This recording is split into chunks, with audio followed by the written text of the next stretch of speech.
Welcome to University Place Presents. I'm Norman Gilliland.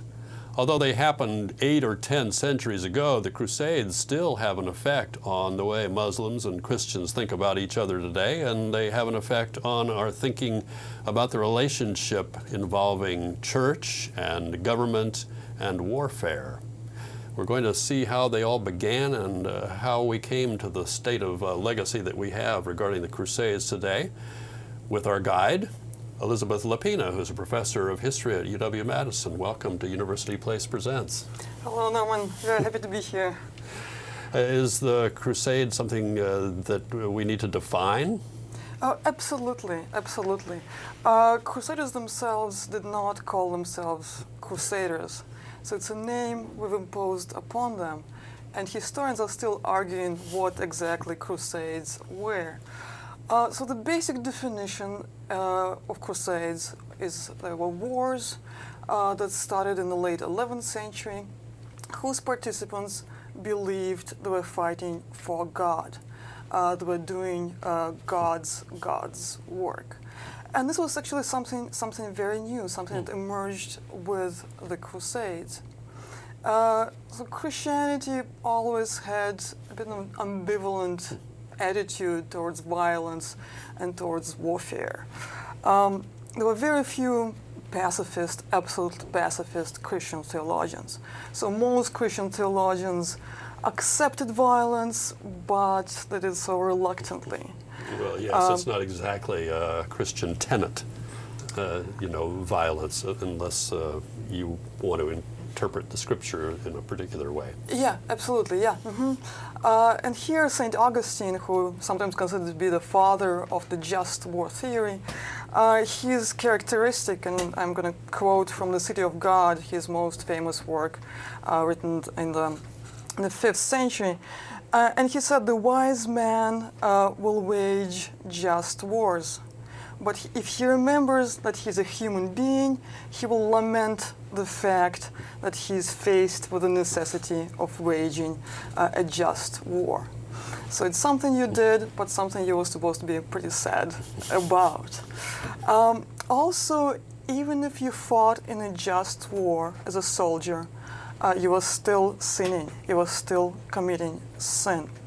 So First Crusade, late 11th century, if we go back 30 years to the conquest of England by William the Conqueror. Battle of Hastings. Battle of Hastings. I think we have it here. Yes, that's right. Yes, 1066. There, all the Normans, of course, believed they were fighting a just war.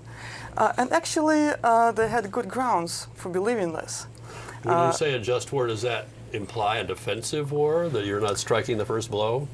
They were getting back something that was their own. And William the Conqueror assured that his war would be seen as just. He actually managed to get papal approval for this war. And when they invaded England, his army carried a papal banner as they invaded. Really? So what was the connection?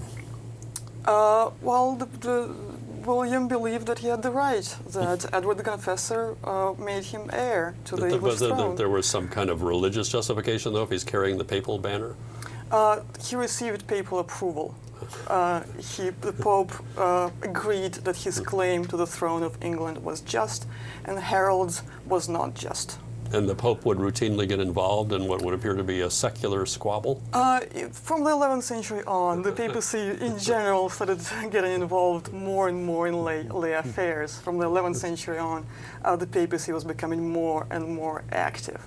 But still, even though it was a just war, and the Pope actually said, this is a just war, Norman bishops imposed penances on Norman soldiers. So if you fought in this Battle of Hastings, you still had to do penance. You still had to go on bread and water for a few days, or even pray. Though it was endorsed by the Pope. Even though it was endorsed by the Pope.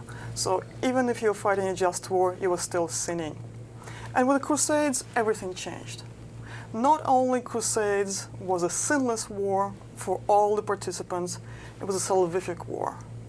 It was a war that erased your previous sins. It was a holy war. Who says so?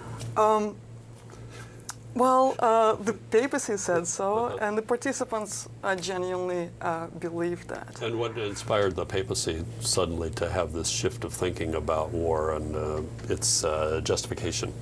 Well, once again, the papacy never explained clearly why Urban II preached the First Crusade at Clermont, so we can only guess. So the papacy, as I've mentioned, was expanding its influence over lay society. So this was one way to expand its influence and also to channel knightly violence to what the papacy believed was a worthy goal. So instead of fighting each other, they would go away and fight Muslims.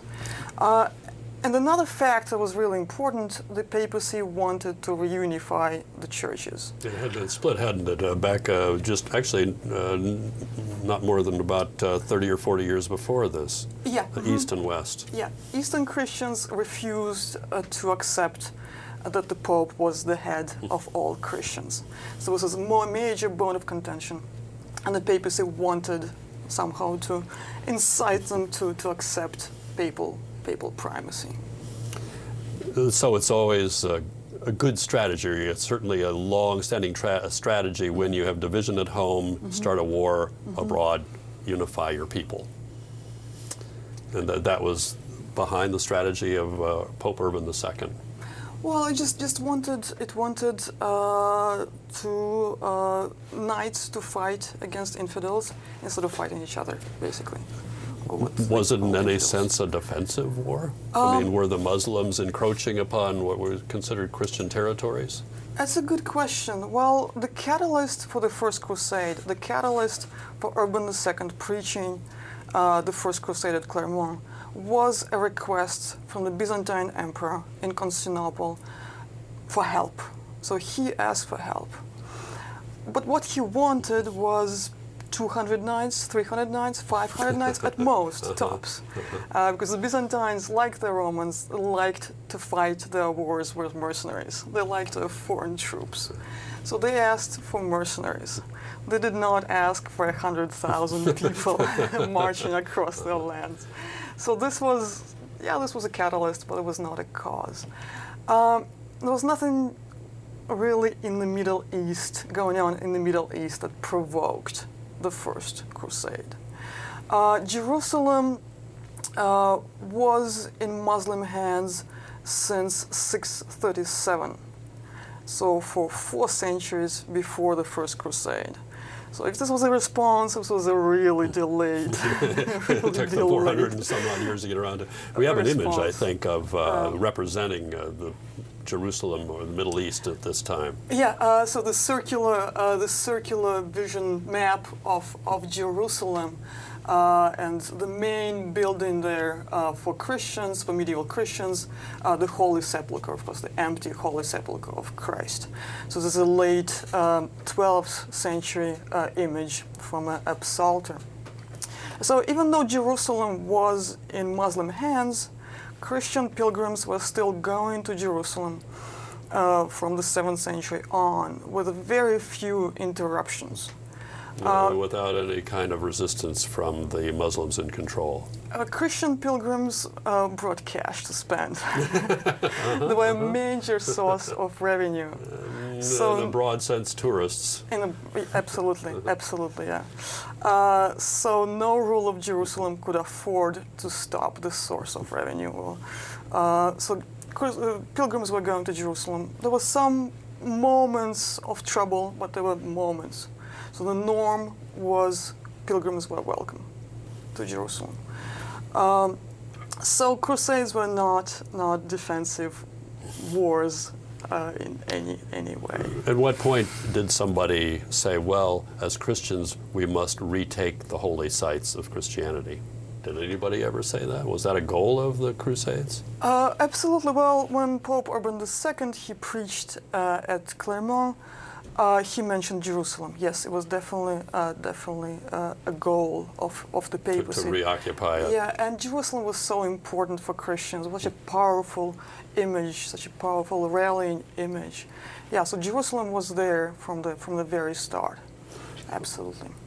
What sort of incentives then did Christians, individual Christians in particular, have to participate in these crusades? I mean, was there implied punishment if they did not participate in these crusades? Oh, absolutely not. Actually, most Christians didn't participate in crusades. So a small percentage of Christians went on crusades. Also, it's important to note that the relations between church and people was always that of negotiations. Really? There were many cases when the papacy said something, and everyone just ignored it completely. No, imagine that. That never happens today. Of course not. So in this time, the call was not ignored. So 100,000 people actually answered the call. And once again, we can debate the motivations, but we can never know exactly motivations of all the people. One motivation that was secondary was desire for financial gain. That was not an important Let's go motivation. and do a little looting. Grab some territory, maybe. Well, nobody got rich on crusades. It was a very, very expensive venture. It was much cheaper to stay at home. It put a huge financial burden on individual crusaders, on their families, sometimes even on the entire kingdoms. And very few people were better off financially after crusades than before. And one could say, well, with the first crusade, they didn't know that. Right. But they knew that after the first crusade, and they kept on going and going and going. Well, what part does sort of martyrdom play in this? Oh yeah, martyrdom, yes.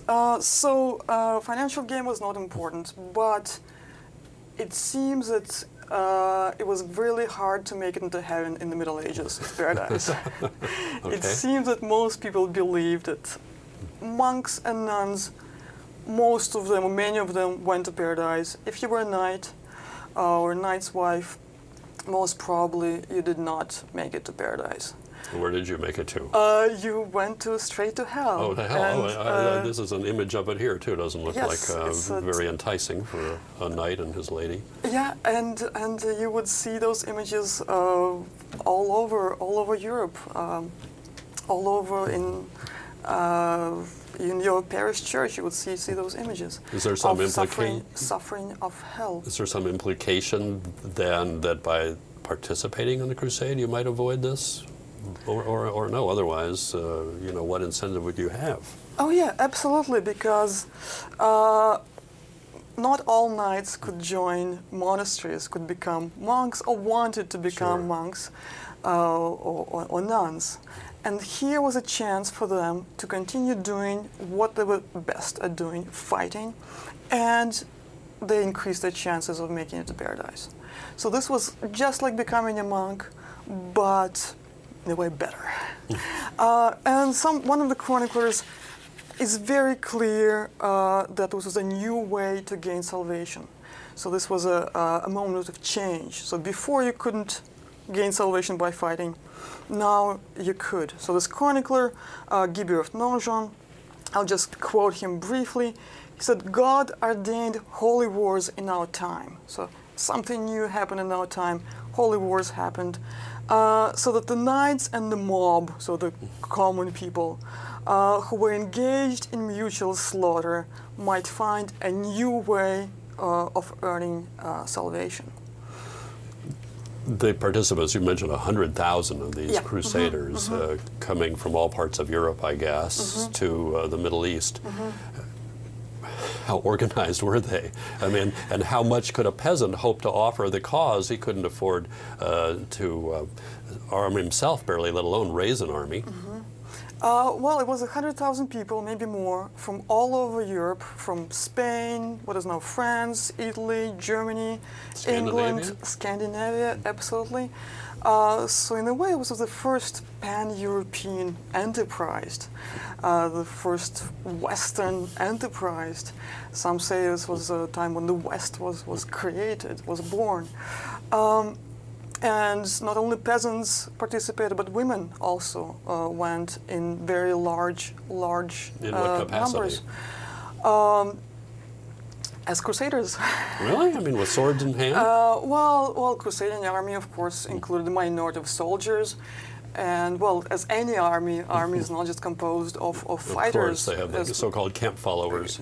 Camp followers or auxiliary aides of all kinds. So women, poor women could work as cooks or as delicers or That's a job you don't see a lot today. Washerwomen, etc. So if they couldn't pay their way to Jerusalem on their own, they could work their way, and of course, well, there were prostitutes as well.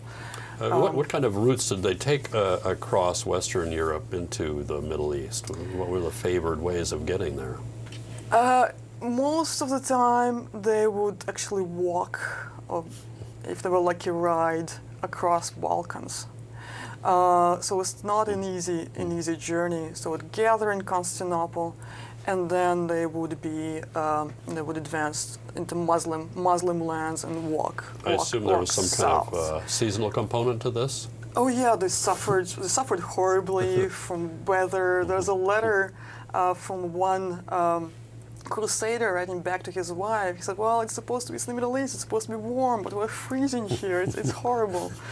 So yeah, and it was actually very, very disorganized as well, because many people went without any clear leader, and also there was no single leader, and there was a lot of squabbling among the leadership of the First Crusade who would...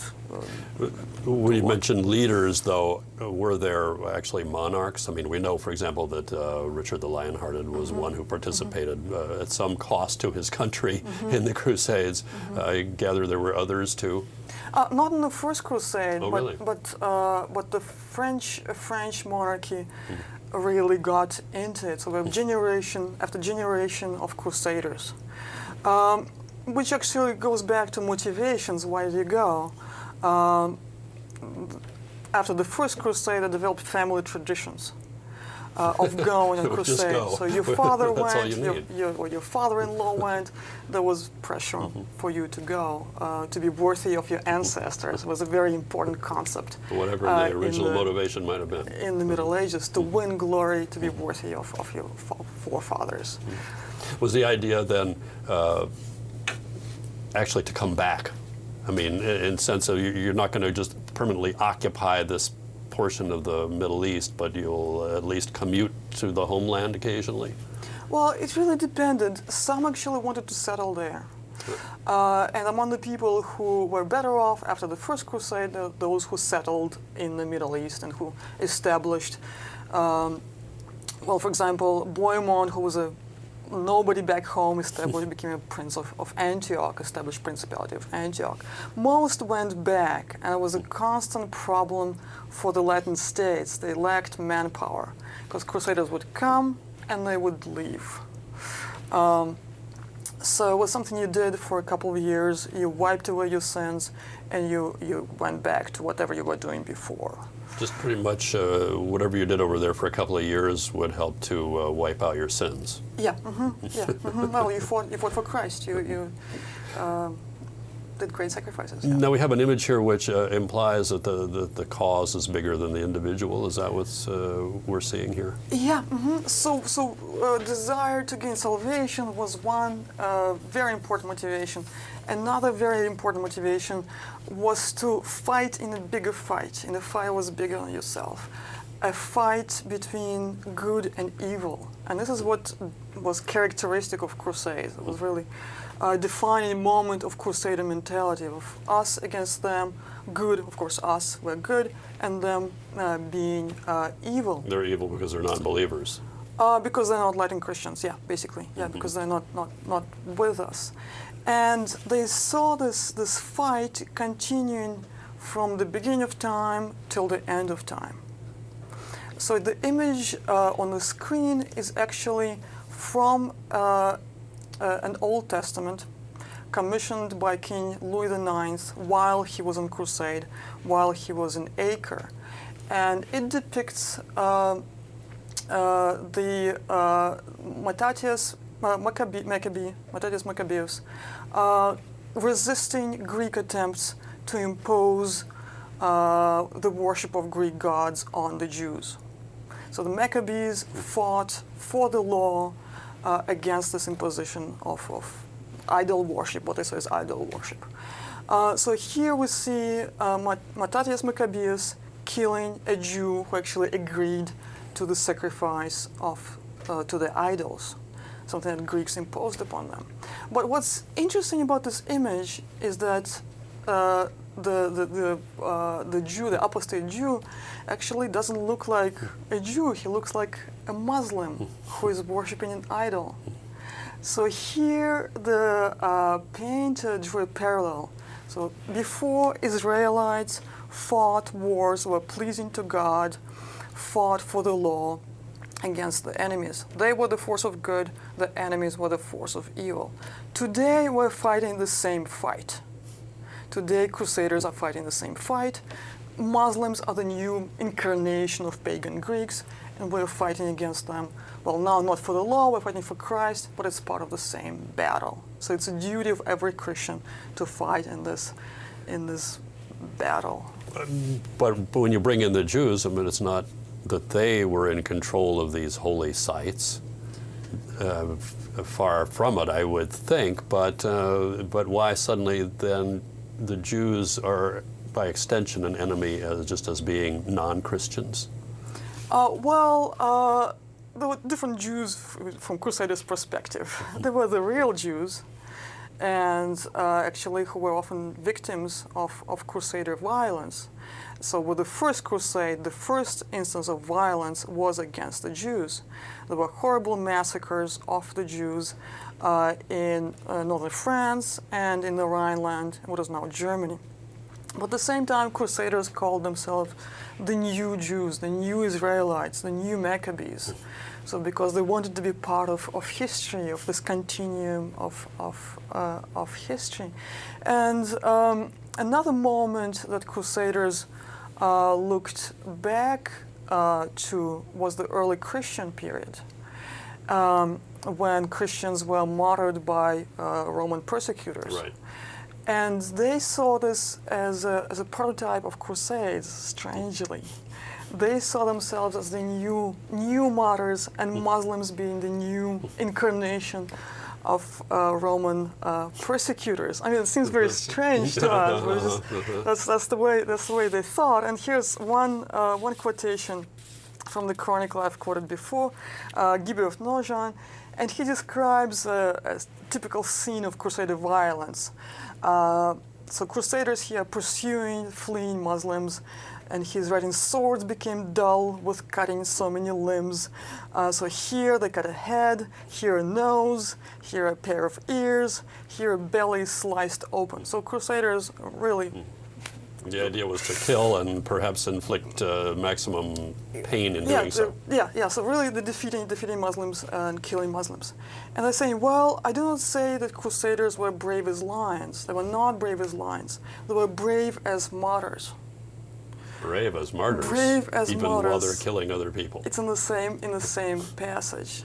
So before, the way to serve God was to be a martyr, to proclaim your faith, to die for your faith. Now it became possible to also to kill for your faith. And the two actions, maybe strangely to us, became similar in their eyes. So, if you could kill Jews right there in France or Germany, was a crusade even necessary? Was it even necessary to go all the way to the Middle East to get your redemption? Well, with the Jews, it was never sanctioned by the church. So the church was always against murder of the Jews, killing of the Jews, because it was from the early Christian period. There were debates of what to do with the Jews. It was decided by theologians such as St. Augustine that they should be allowed to live in Christian lands and they should be allowed to worship. But Crusaders were not theologians, and it made sense to them, and they explained their motivations very clearly. Just a quotation here, or maybe not. They were saying, well, why are we going to the Holy Land to kill infidels? Right. Here are non-Christians right in our backyard. So they explained this by the Jews being part of them and not part of us, and anybody who was not part of us was them and could be killed. We identify not just one, but a series of crusades. That implies that there was some slack time in between. How did that come about, that these kind of pulsations of crusading activity?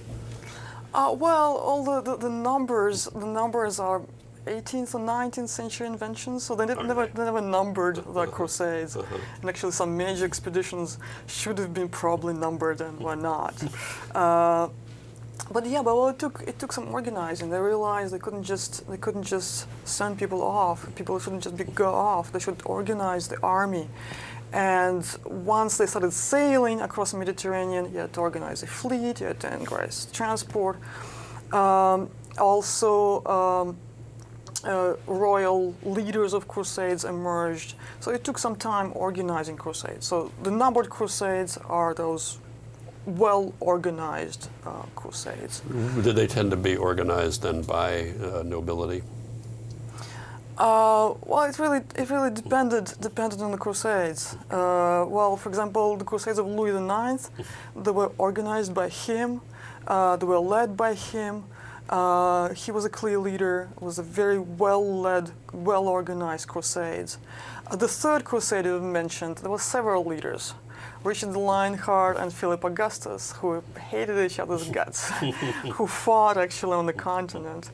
So it really varied on crusades who organized them. But again, that does imply, Elizabeth, that these crusades were, at least in a kind of de facto way, an organizing, unifying principle for Europe. In other words, if you have two people who can't stand each other, who are nonetheless united in this common cause, it does have that effect of unifying an otherwise disjointed continent. Oh, absolutely, yeah. Well, in the 12th century, from the 12th century on, in general, the continent was growing together. It was the beginning of Europe, in a sense, with Gothic architecture, for example, where cathedrals began to look similar, whether you want France or in Prague, or with chivalry, which was a culture was common. Well, we have to get into that. Common once again to all the nobility, whether you were in London or Naples. Give us a history of chivalry. History of chivalry emerged in the late 12th century or so. The connection with the Crusades is still being debated to what extent Crusades contributed to chivalry. But chivalry was a transformation of knights, basically from thugs to soldiers who imposed rules upon their own behavior, who tried to follow those rules and sort of code of conduct. Does the word honor come into play at all there in terms of chivalry? The sense of, well, if you to act in a noble way, to at least toward your allies. Well, yeah. Well, honor was very important in the Middle Ages, in general. Yeah. So it's not a new thing. If you read Beowulf, honor is important. Oh yes. Honor is important there as well. But here was a new image of an individual knight on his lonely quest, image of a knight serving a lady, and that's. And how does that tie in the sort of fealty to women in terms of chivalry and the Crusades? Where does that strain of the thinking come from? What Crusades was very important was service. So you're serving God, serving the Virgin, serving your lady. So, okay, so it's a connection between the Virgin Mary and the lady at hand. Yeah, or just the idea of service, and this rendered knights elevated the status because they were serving. They were not doing it for themselves. You get into some interesting logic, don't you? Others. Yes. Oh yeah, I love it. Yeah. You're serving yourself by serving others. In effect, you're elevated by serving others. Yeah.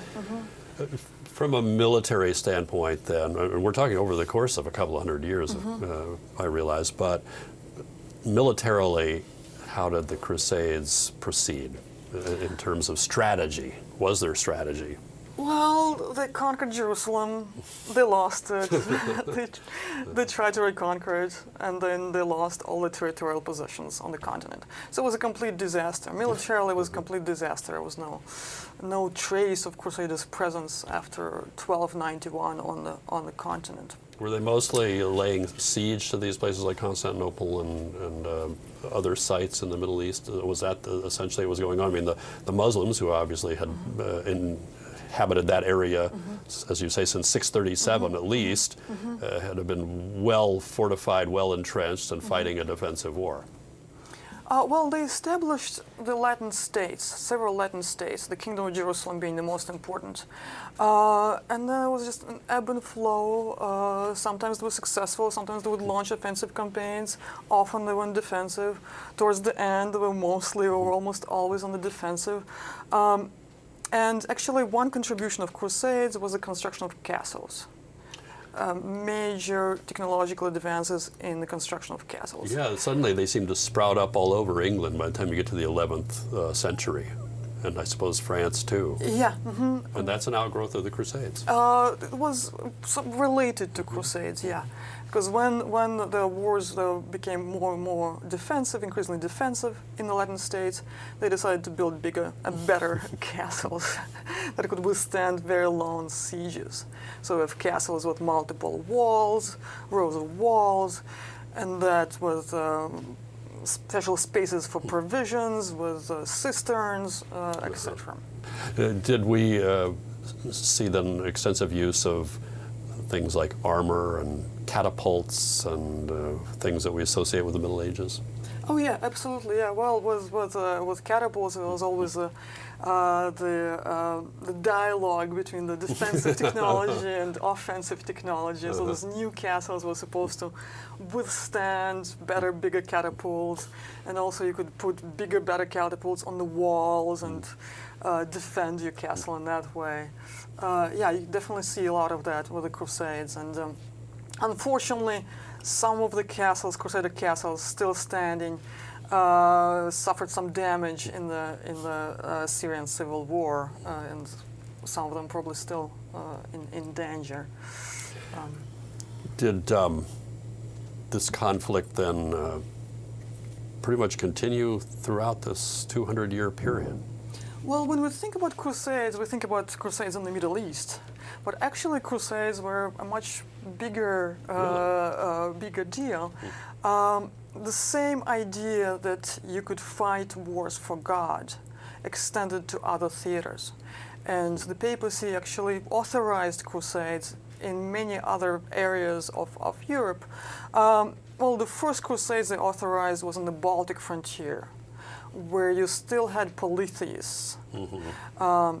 So this expansion in the Baltic region became Crusades. That couldn't have been too much of a contest, I would think, if you have these polytheists who are, they can't be nearly as numerous or well armed as the highly technological Crusaders. They were pretty good, actually. Oh, yeah, were they? it took, yeah. Hung on pretty well. Yeah, very well, yeah. And eventually, with the Baltic frontier, eventually Crusaders ended up fighting against the Russian Orthodox as well. I was wondering how the Russians would play into that's this. one theater of Crusading warfare. Well, the war in Spain is a special situation because Muslims and Christians were living side by side in Spain for centuries before the First Crusade. But before crusading started, there was still a lot of violence in Spain. It was still a very violent place, but religion did not determine whom you fought.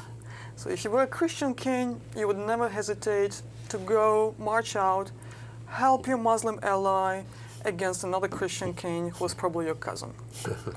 Or if you were a Christian nobleman, you would go and fight for a Muslim ruler for a few years. So religion was an important factor, but it was not a factor that determined who your enemy was and who your friend was, who your ally was. And with Crusades, Spain was becoming to look more and more also like a theater of crusading warfare, of us against them, Christians against Muslims. So that's another theater of crusading warfare. Also, the Albigensian Crusade. Crusade against heretics. Yeah, sure. Fought in southern France. And it was a crusade against heretics. But first of all, heretics survived those crusades without much problem, and actually were finished off by the Inquisition later. And Christians fought on both sides of this crusade. Because knights coming from northern France, they believed they were fighting for Christ, fighting for God. They were crusaders. Locals believed they were fighting off an invasion. So the Christians, both sides, fighting in this crusade. So still a very fragmented Europe. Yeah, yeah. Oh, absolutely. Yeah. Despite this general sense of a common enemy to the east. Yeah, yeah. Another theater of crusading warfare was in the south of Italy, in Sicily. And there you had Christians fighting on both sides. No dogmatic differences, no non-Christians involved. So they were fighting over what? Land, territory. Just plain territory. But one side was calling themselves crusaders, and the papacy said, these are crusaders. So crusaders expanded everywhere. Wherever you looked in Europe, you had a crusade. Kind of a crusading free-for-all going on. So this idea that violence could be pleasing to God was very contagious. Any miracles claimed by the Crusaders in their righteous struggle? Oh yeah, plenty. So crusades were extremely brutal, and they suffered a lot. Crusaders themselves, on the first crusade and other crusades, they inflicted extreme violence on others. You have descriptions of children being killed and rivers of blood running down the streets of Jerusalem. But at the same time, the more violence that was going on, the more suffering on the side of crusaders, and the more violence they inflicted on others, the more they became convinced that God was on their side. And one of the most important miracles was the miracle of intervention of saints. So in one of the battles, crusaders believed that they saw saints rushing from the hills and joining into the battle. I think we have that image here. We have an intervention here. Yes. So on the left we have Saint George, identified by an inscription with a cross on his banner, with a cross on his shield, followed by Saint Demetrius. And they are fighting against Muslims. So if you have any doubts about your war, about the violence you're exercising, if you have saints fighting next to you, your doubts are gone. So there's no question that God is fighting for you, because of course it was God who sent those saints who had been dead for hundreds of years. I think I heard you mention a couple of names, but I believe there were then some actual chroniclers of the Crusades. Oh yeah, actually we're very lucky with the sources for the Middle Ages. We have plenty of sources of Crusades. So actually 3 of Crusaders wrote chronicles. 3 participants of the First Crusade wrote chronicles of the First Crusade.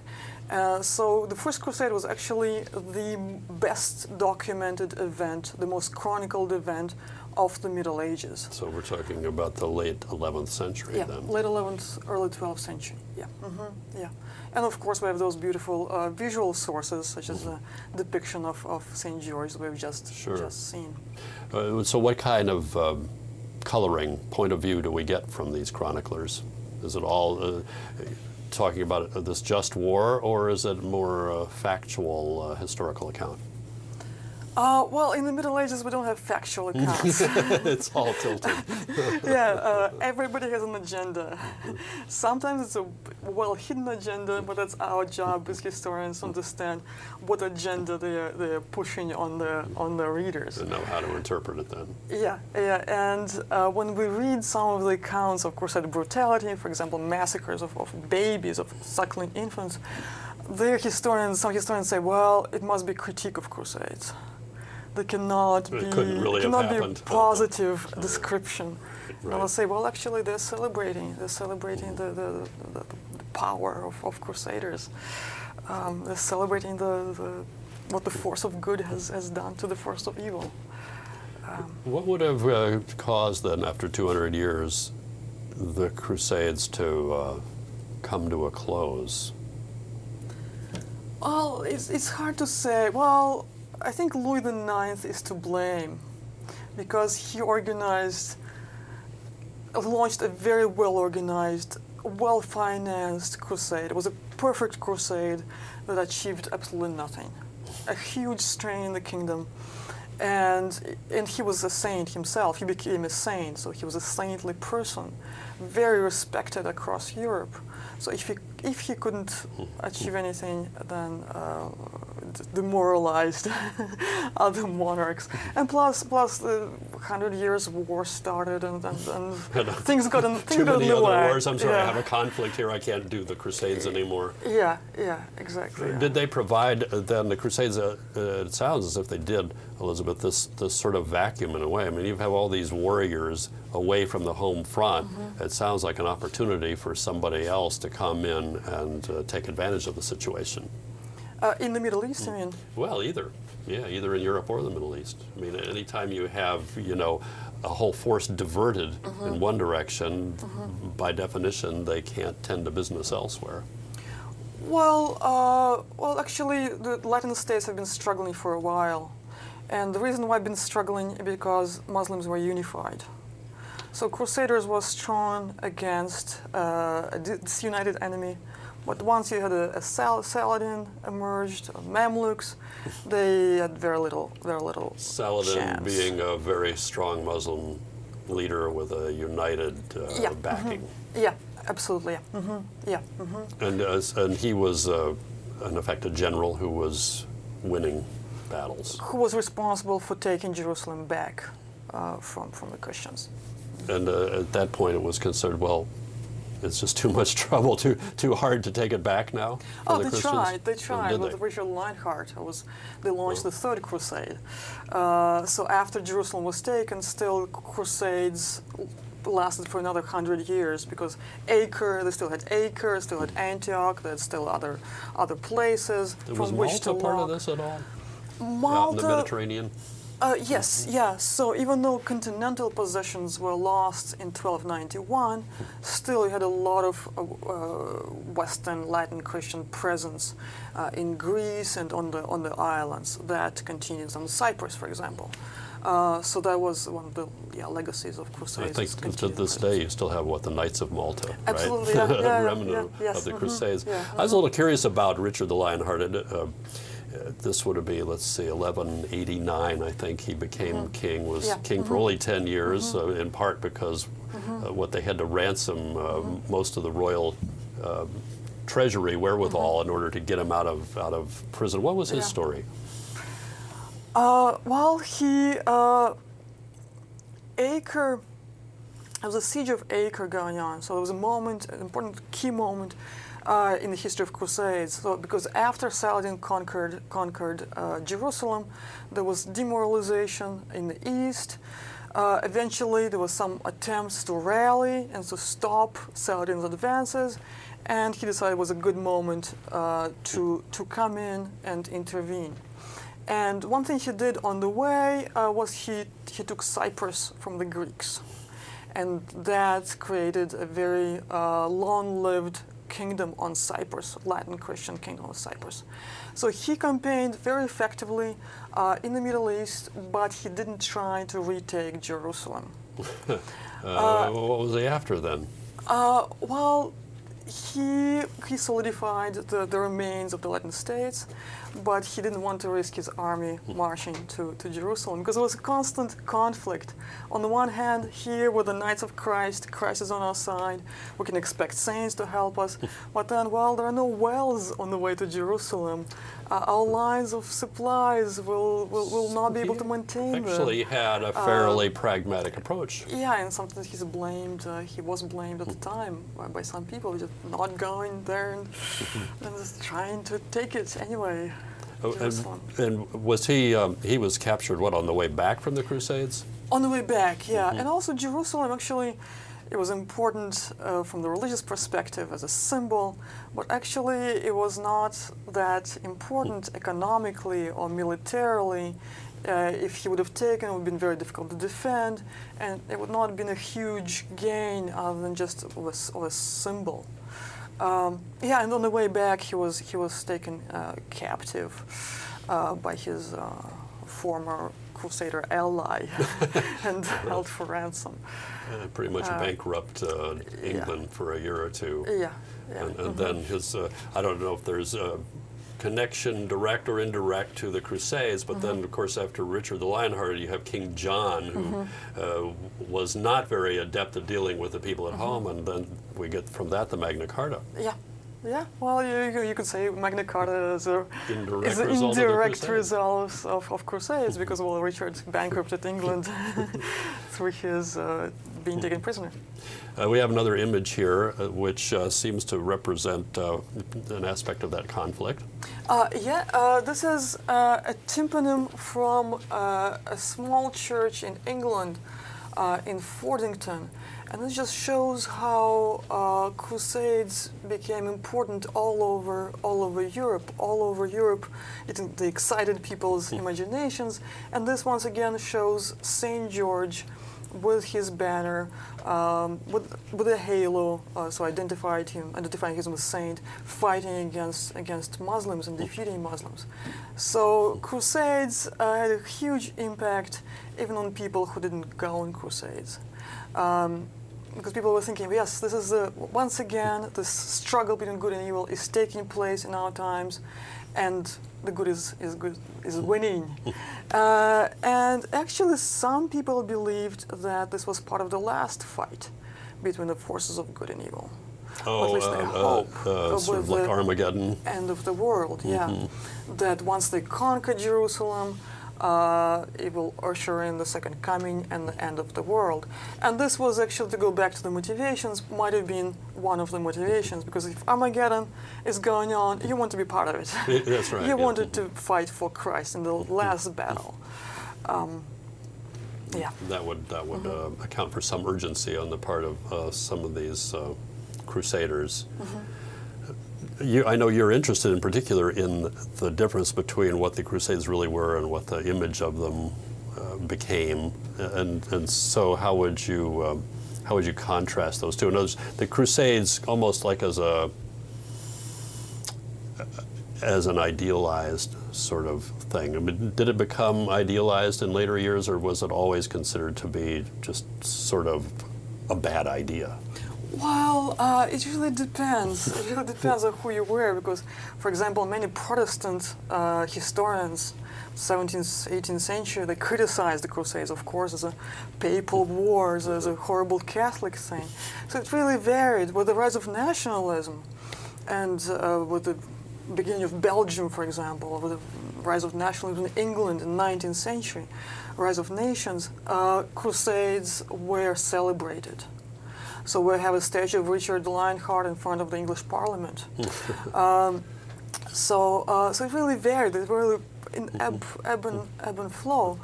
But of course, we cannot forget, well, that there were really brutal wars. When I teach Crusades, I really focus on the massacres of the Jews in the beginning, because the Jews were a civilian population, not part of the fight in any way, and they were just killed. Entire communities were destroyed. It was the first action that Crusaders did. And some historians say, well, it's just the mob, the unruly mob. Right, out of control. They wanted money, and the Jews had some movable wealth. But actually, the ideas that spurred Crusades to kill the Jews was similar to ideas that spurred them to go to the Holy Land. So it was us against them mentality, which was actually new. It was not characteristic of the Middle Ages in general. It was new of Crusades. Now, you've made a connection here between the Crusades and an event which took place about 300 years later, extending the Crusades' thinking into the New World. Oh yeah, absolutely. So this miracle, this key miracle of the First Crusade, was the intervention of saints in battle. And before there were some occasions of saints intervening, but now it became a very popular miracle, as you saw with the images. They were quite numerous, and this miracle became very popular in Spain. So in the Holy Land with St. George, in Spain, St. James began to be credited with every single victory that Christians won, or almost. So many narratives that emerged of him appearing in the battlefield and helping Christians against Muslims. So the appearance of St. James the Moor Slayer. Uh-huh. And once the conquistadors went to the New World, they took St. James the Moor Slayer with them. But of course, as you see in this image, yeah. in this image, the Moor Slayer became the Indian Slayer. So this represents the fact that the idea that God is fighting on our side, that saints are fighting on our side, that our exercise of violence is not just, but it's a holy exercise of violence. It came to the New World. So this is a legacy of Crusades. After the 16th century, the Spanish incursions into the New World, the legacy of the Crusades. Well, how are they still with us? Well, one thing is certain, even though we cannot blame Crusades for all the ills of our world, one thing is certain is that relations between Christians, well, Latin Christians and Eastern Christians, Latin Christians and Jews, and Latin Christians and Muslims were much worse after Crusades than before. So that's for certain. And the idea that some violence, even against civilians, could be holy, also it's very difficult was very difficult to get rid of it. That wars can not only be just but can be holy, with God fighting on our side. So now we would look at them as the Crusades being perhaps a very colorfully misguided couple hundred years. Well, yeah, well, very, very brutal, yeah, very brutal. A new type of war, yeah, and it's, well, wars before were brutal and wars after. People tell me Middle Ages are brutal. I say, well, you're studying 20th century, so let's talk about brutal. But just people feeling good about brutality. That was something new and something quite disturbing. That came out of the Crusades. Yeah. Well, Elizabeth Lapina, thank you for walking us through the Crusades. Thank you very much. Very enlightening. My pleasure. I'm Norman Gilliland, and I hope you can join me next time around for University Place Presents.